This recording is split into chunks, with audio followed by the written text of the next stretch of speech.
12359 Kolkata Patna Garib Rath express Kolkata station থেকে সন্ধ্যে 8:05 ছেড়ে পরের দিন পাটনা পৌঁছায় ভোর 5:20 এই ট্রেন শুধুমাত্র 3 দিন যেমন মঙ্গলবার, বৃহস্পতিবার, শনিবারই কলকাতা স্টেশন থেকে ছেড়ে থাকে।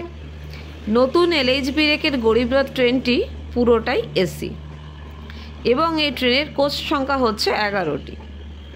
3 এসি সুবিধাযুক্ত ট্রেনটির ভাড়া হলো জনপ্রতি 670 টাকা, যা অন্যান্য 3 এসি ট্রেনের তুলনায় অনেকটাই কম।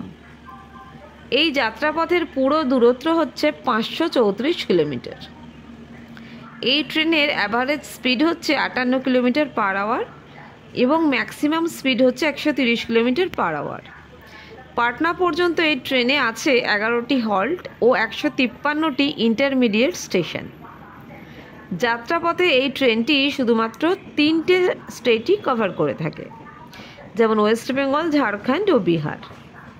আনুষ্ঠানিকভাবে এই ট্রেন 24শে জানুয়ারি 2008 সালে সেই সময়কার রেল মিনিস্টার লালু প্রসাদ যাদব দ্বারা চালু হয়েছিল, যা এখনও পর্যন্ত সবথেকে কম ভাড়ায় 3 এসির সুবিধা দিয়ে থাকে।